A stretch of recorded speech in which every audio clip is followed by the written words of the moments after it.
वालेकुम अस्सलाम जी। उस्ताद जी सुनाओ, ठीक ठाक हो? हाँ अल्हम्दुलिल्लाह, शुक्र अल्लाह ताला का। सुनाओ की खबर अखबार है? ये कौन से शहर की? और मैं ना वो पंजाबी च गल करनी है सियालकोट दा, मैं भी सियालकोट दा हूं। तो हाँ हुण जेह्ड़ा ना लफ्जां दा हिसाब किताब लाना है।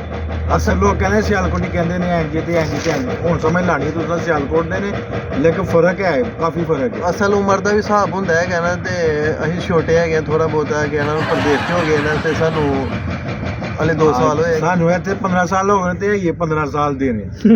15 ਸਾਲ ਦੇ ਨਹੀਂ ਹੈਗੇ। ਪਹਿਲੇ ਕਿੱਥੇ ਕੰਮ ਕਰਦੇ ਰਹੇ ਹੋ? ਸਿਆਲਕੋਟ ਕਰਦੇ ਹੈਗੇ। ਕਿਹੜੀ ਜਗ੍ਹਾ ਤੇ? ਸਿਆਲਕੋਟ ਮਰੇ ਕਾਲਜ ਰੋਡ ਤੇ ਸੀਪੀ ਕਾਲਜ ਨਹੀਂ, ਉਹਦੇ ਆਪੋਜ਼ਿਟ। ਅੱਛਾ, ਕੰਮ ਕੀ ਕਰਦੇ ਰਹੇ ਹੋ? RO filtration plant. RO filtration plant ਹੈ ਜਿਹੜਾ ਸਾਫ਼ ਪਾਣੀ ਪੀਂਦੇ ਨੇ। ਸਾਫ ਪਾਣੀ ਯੂਐਫਆਰ ਆ ਤੇ ਆਰਓ ਫਿਲਟਰ ਪਲਾਂਟ ਦਾ। ਅੱਛਾ, ਤੇ ਲੋਕ ਕਹਿੰਦੇ ਨੇ ਸਾਡੇ ਸਿਆਲਕੋਟ ਦੀ ਬੋਲੀ ਇੰਜ ਦੀ ਉਂਝਦੀ ਹੈ, ਬਾਕੀ ਜੀ ਕਿੰਜ ਹੁੰਦੀ ਹੈਗੀ ਹੈ? ਬੋਲੋ ਨਾ, ਦੱਸੋ ਲੋਕਾਂ ਨੂੰ। ਕਿਸ ਤਰ੍ਹਾਂ ਦੀ ਹੈਗੀ ਹੈ? ਹਾਂ, ਸਮਝ ਆ ਜਾਣੀ ਹੈ ਤੁਹਾਨੂੰ, ਇਹ ਬੋਲਣ ਡਿਆ ਜੋ ਨਾ, ਤੁਹਾਨੂੰ ਸਮਝ ਮੇਰੀ ਤੇ ਇਹਦੀ ਸਮਝ ਆ ਜਾਣੀ, ਕਿਉਂਕਿ ਮੇਰੀ ਤਹਿਸੀਲ ਵੀ ਸਿਆਲਕੋਟ ਹੈ, ਜ਼ਿਲ੍ਹਾ ਵੀ ਸਿਆਲਕੋਟ ਹੈ। ਮੇਰੀ ਤਹਿਸੀਲ ਕਸਰੋੜ ਹੈਗੀ, ਜ਼ਿਲ੍ਹਾ ਸਿਆਲਕੋਟ ਹੈਗੇ। ਸਮਝ ਆ ਗਈ ਹੈ? ਇਹਨਾਂ ਲਫ਼ਜ਼ਾਂ ਤੋਂ ਤੁਹਾਨੂੰ ਪਤਾ ਲੱਗ ਜਾਣਾ ਵੀ ਫਰਕ ਕੀ ਹੈ। ਕੀ ਹਰਫ ਵਿੱਚ ਫਰਕ ਆਇਆ? ਲਫ਼ਜ਼ਾਂ ਦਾ ਫਰਕ ਹੈ, ਇਹ 'ਚ ਕੋਈ ਸ਼ੱਕ ਨਹੀਂ, ਲੇਕਿਨ ਸਿਆਲਕੋਟ ਦੀ ਮਾਸ਼ਾਅੱਲਾ ਅੱਛੀ ਬੋਲੀ ਹੈ।